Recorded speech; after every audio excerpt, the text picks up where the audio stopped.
If you're in the market for a hot hatch these days, you have plenty of great choices.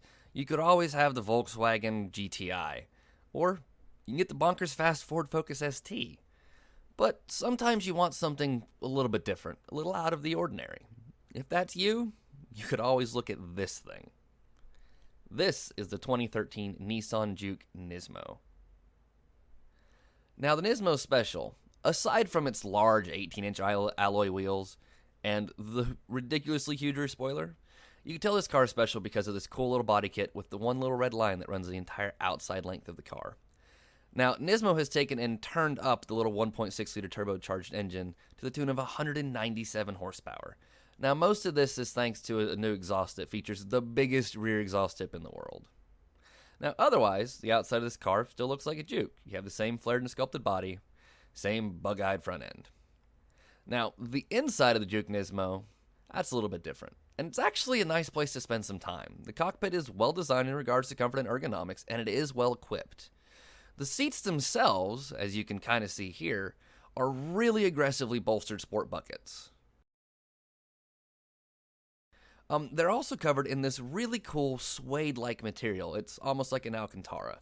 And then Nissan also added some Nismo logos and these red accented areas to really give the seats a dash of extra sportiness. They also went through the effort to add red contrast stitching around the entire outside of the seat. Nissan has also been kind enough to treat rear passengers to the same suede material and contrast stitching. It makes the cabin feel very premium. Other thoughtful touches include contrast stitching on the shift boot and leather shift knob, and there's a combination leather and suede on the steering wheel as well. Now, Nissan also wants to make sure you never forget this car's a Nismo, so there's logos on the bumper and the front, and also on the floor mats and in front of the shift boot. But really, let's get to what you're here for, right? How does this thing actually drive? In a word, it's fun. The little 197 horsepower engine is more than enough to hustle this little machine around, and I love having this manual transmission to play with. The clutch doesn't have a lot of feel to it. You can't feel the bite point, but the pressure is super even and linear all the way across the clutch, so it's really easy to get used to. The shifter itself, the throws are short enough, and it's got this really nice notchy feel that I like. And after 800 or so miles of caning on this thing, I've not missed a shift yet, so I was really impressed with that. The engine itself is actually really smooth.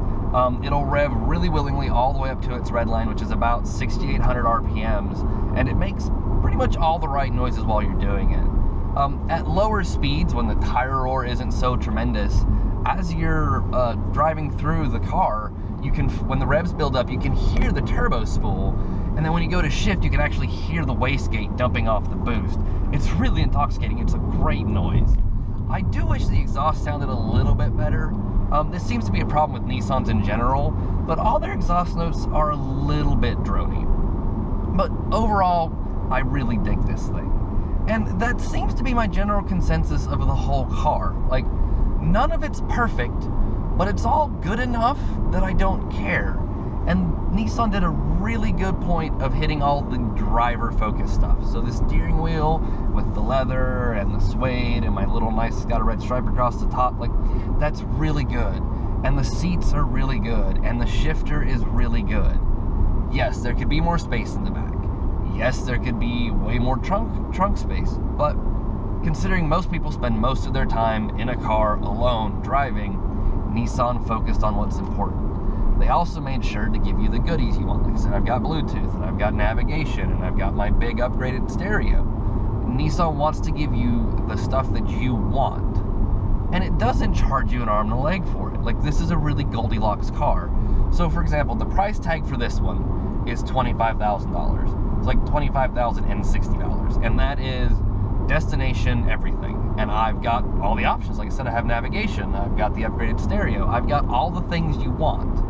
A base 2013 GTI starts at $25,000. If you want to get a Ford Focus ST with navigation, the cheapest one I could build with navigation at Ford's website was $28,000. So Nissan's giving you a lot for your money with this thing. And it's like, even fuel's cheap. Sticker says 31 miles to the gallon highway.